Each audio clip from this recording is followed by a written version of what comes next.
The email arrived just as I was setting out lemon bars at the charity table. Short, cold, final. Family only this year. Please respect our wishes. P.S. Don't make a scene. For a moment, I went still, the tray tilting in my hands before I eased it down with a precision that felt almost ceremonial. All around me, the summer fair buzzed with warmth and life, children weaving through booths, balloons nodding overhead, a brass band tuning somewhere near the gazebo. The sun was high and harsh, baking the pavement until it shimmered like water. I stared at the screen longer than I needed to, then tucked my phone back into my purse, deliberately, delicately, mindful of the envelope inside. Thick paper, Hawthorne Industries seal. Inside it, words no one in my family had bothered to ask about. Chief Executive Officer, Claire Reynolds. Some triumphs, I decided, deserved better witnesses. I turned back to the table and peeled back the plastic wrap. The lemon bars sparkled under the sun, powdered sugar dusting each one like memory. Neat, perfect, just like Mom used to teach me when I was 10. Funny how muscle memory lingers even after the love that shaped it vanishes. A little girl reached out, fingers sticky with fairground candy. Go ahead, I said, my voice steady. Take one. She giggled and darted off, leaving a trail of sugar behind her like a breadcrumb path back to innocence. I wiped my hands on a napkin, squared my shoulders, and lifted my chin, because if I'd learned anything from the people who raised me, it was this: pretending everything is fine is practically a family heirloom. But it wasn't just the email that changed everything that day. That night, with the fair winding down and twilight soft around my shoulders, I scrolled through Beth's social media. She'd always been the first to post birthdays, brunches, holidays. The family reunion was no different. There they were, my brothers, sharp and smiling beneath the old oak in Dad's yard, my cousins gathered around a grill piled high with steaks, Uncle Mike, mid-toast, beer sloshing onto his sandals. Everyone was there. Everyone but me. I kept scrolling, my thumb robotic. They hadn't left the space beside Daniel and Chris empty, the spot I'd stood in since I was 12. Instead, a blond boy of about 5 grinned up at the camera, cradled in Beth's arms. Her caption called him the neighbor's kid, a sweet addition. I blinked, eyes burning in the glow of the screen. They didn't leave a gap. They didn't let it ache. They filled it, neatly, painlessly, as if I'd never been there at all. Outside, cicadas buzzed in the summer dark. A car passed, indifferent. The world didn't shift, not even a little. I placed the phone face down on the table, next to the faint ring left by my coffee mug. Erasure doesn't always arrive like a scream, sometimes it whispers, gently edited out like an unwanted shadow. And somehow, that quiet hurt worse than rage ever could. Near midnight, my phone buzzed again. Beth, video call. I almost let it ring out. Almost. Instead, I answered, my face lit by the soft kitchen light, expression carefully neutral. Beth's image filled the screen, eyes red, cheeks flushed, mascara running in rivulets, the unmistakable sheen of too many margaritas. Claire, she whispered, voice slurred, I'm so sorry. I said nothing, let the silence stretch. They told me not to tell you, she blurted, wiping her nose with a balled-up napkin. Uncle Mike, your dad, they said, you're bad for the image. My stomach nodded, but I didn't flinch. Bad for the image, I repeated, the words tasted metallic. Beth nodded, miserable. They didn't want questions, she said, about why you're different, why you stopped going to church, why you don't fit the mold. She hiccuped, tried to smile, failed. Dad said, her voice cracked, you're a reminder of past failures. It landed like a blow I didn't expect. Not just unwanted. Not just inconvenient. A failure. I gripped the table, fingers white against the grain, let the pressure keep me rooted. Beth, I said quietly, thank you for telling me. She sniffled, they made me promise, I didn't know how to. I ended the call before the apology unraveled further. The kitchen was still, full of the soft hum of appliances and the quiet presence of a life I built on my own terms. They hadn't just excluded me. They hadn't just forgotten me. They had redefined me as unworthy. And once you know that, you can't unknow it. The sun rose the next morning like it meant to burn something down. I sat at the kitchen table, untouched coffee cooling between my hands, last night's words echoing through my mind like glass underfoot. This wasn't about faith or independence, it wasn't about me. It was business, optics, appearances. At 9 a.m., the phone rang. Mrs. Langford, our old neighbor, still nosy, still kind in her way. I heard about the reunion, she said gently, wanted to call before you heard it somewhere else. I stayed silent. Your father's been talking about the merger, she continued, big deal, a lot of investors watching, you know how that is, dear, image is everything these days. I pressed the phone to my ear. I know, I said, go on, they've been selling a story, Claire, she continued. 3 sons with prestigious careers, a united front, a family empire, clean, successful, untouchable, and a daughter who doesn't fit the brochure. I didn't let my voice tremble, it came out flat, almost disinterested. There was a long pause, then a soft, reluctant, yes. I closed my eyes, feeling the pieces click into place, slow, sickening, inevitable. It wasn't about me, it was about them, their deals, their image, their story. I wasn't a daughter anymore, I was a blemish in the polished photograph they were trying to sell, a stain they needed to erase. Mrs. Langford sniffled again. I'm sorry, dear, you deserved better. I thanked her politely, detached, and ended the call before her pity could cling to me. The sun had shifted halfway across the floor by the time I looked up again, its light soft and golden. I sat there, staring at the beams, remembering all those nights spent helping Dad revise his business pitches back in high school, the weekends spent answering phones in his crumbling office, the pride I felt when he called me his little right hand. None of that mattered now, not loyalty, not love, not the past, not when I wasn't marketable anymore. They hadn't just erased me, they had rewritten the entire story. I didn't throw my coffee mug, I didn't scream into a pillow, I didn't rage post some cryptic quote online. Instead, I rinsed my cup, wiped down the counter, and sat back down at the kitchen table where the letter from Hawthorne Industries still lay, unopened since yesterday. I slid my finger under the flap and pulled the letter free, letting it unfold flat on the wood. The words stared back at me. Appointment to Chief Executive Officer, effective immediately.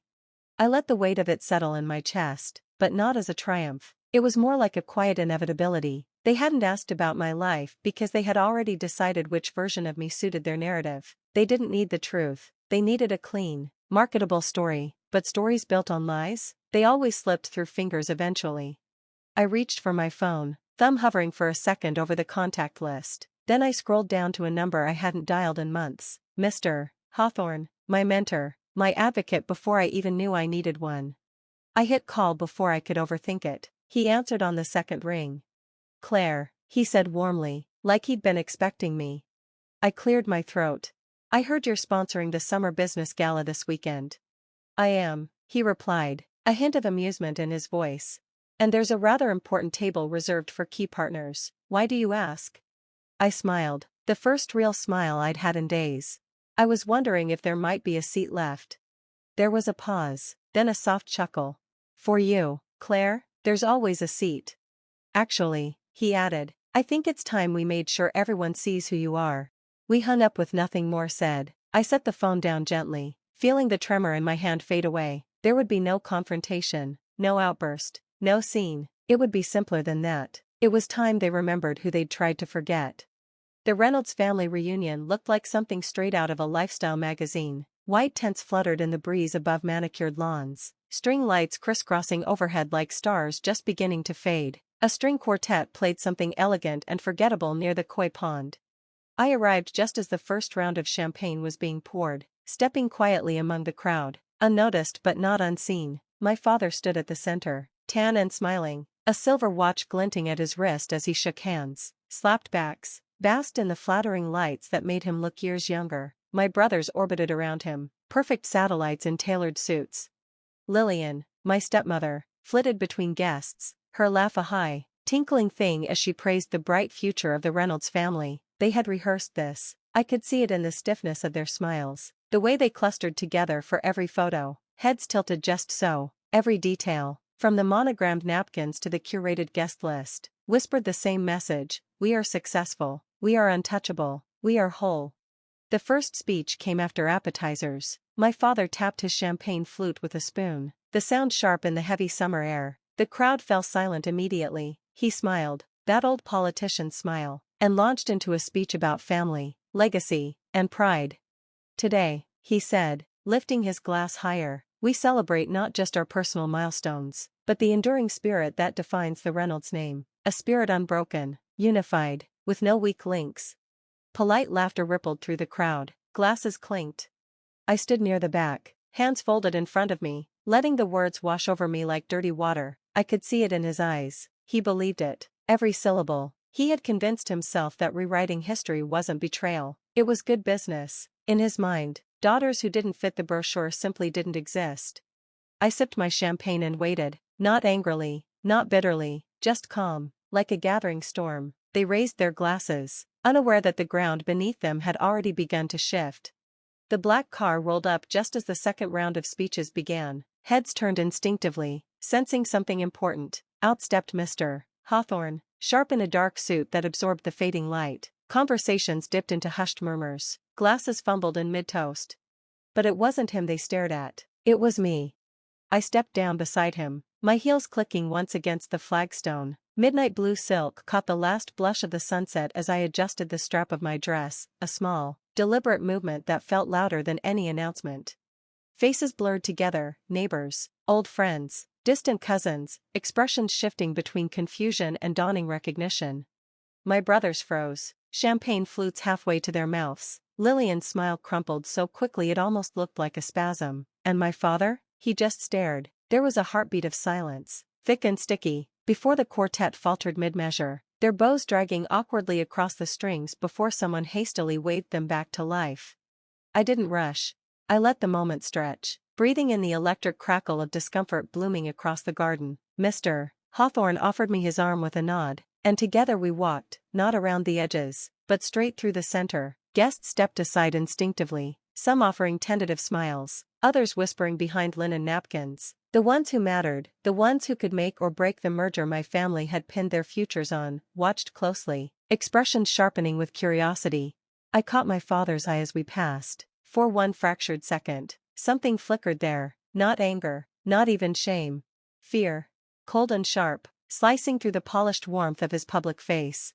He opened his mouth slightly, maybe to call my name, maybe to pretend nothing had changed, but nothing came out. I tilted my chin up and walked on. The murmurs behind me swelled, a riptide gathering speed. Somewhere across the lawn, I heard Lillian whisper harshly to one of my brothers, something about timing, about damage control, but it was too late. The whisper had started, and not even they could stop the tide now. Dinner passed in a blur of forced laughter and careful glances. I sat beside Mr. Hawthorne at the head table, my name printed crisply on the place card, positioned between two senior partners from Hawthorne Industries. Each time I lifted my glass, I caught eyes flicking toward me, assessing, recalculating. No one asked questions yet, but curiosity hung thick in the air, acrid and undeniable.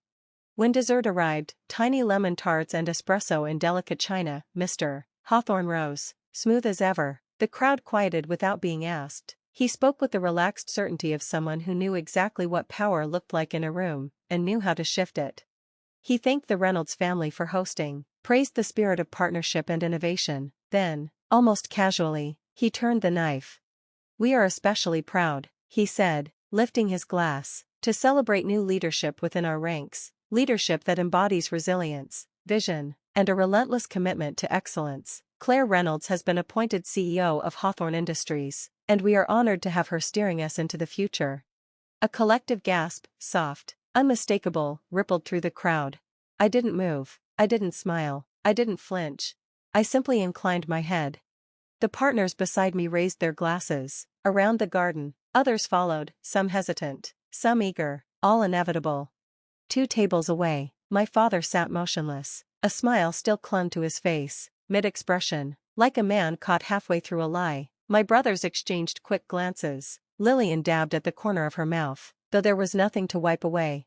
Mr. Hawthorne continued, tone light, but aimed like a scalpel. "True legacy," he said, voice carrying easily across the garden, "isn't built by clinging to the past. It's built by recognizing the brilliance that grows beyond it." Polite applause rose, scattered at first, then swelling as the truth settled. There was no safer direction to look now but forward. I lifted my glass again, the crystal catching the glow of the lights. My hand was steady, my heart was steady. Across the lawn, my father slowly lowered his untouched glass, and for the first time that night, he really looked at me. Not the version they'd erased, But the woman standing there now. Undeniable. And I saw it, the precise moment their story cracked open. I didn't stay for the rest of the speeches. I didn't stay for the brittle smiles or the careful invitations to catch up soon. I slipped away as the next round of toasts began, my heels silent on the flagstone path that led toward the drive. The night air had cooled, scented faintly with gardenias and something sharper beneath. Panic, maybe. Or the unraveling of carefully laid plans. Behind me, the tent glowed gold and distant, a bubble I had quietly stepped out of. My driver opened the car door with practiced ease. I slid inside without looking back. Through the tinted window, I caught one last glimpse of my father, still standing under the lights, still holding his glass, frozen mid-pose, as if he hadn't yet decided which mask to wear now that the old one had shattered. I didn't hate him. Not anymore. I simply felt nothing at all. The car pulled away, engine humming low and steady. I rested my hand on the envelope in my lap, the one that named me CEO. Not because of bloodlines. Not because of legacy. But because I had built something real when no one was watching. Some families are stitched from names and photos. Others are built from the quiet, unshakable truth of who you are when no one applauds. I smiled faintly as the city lights unfolded ahead.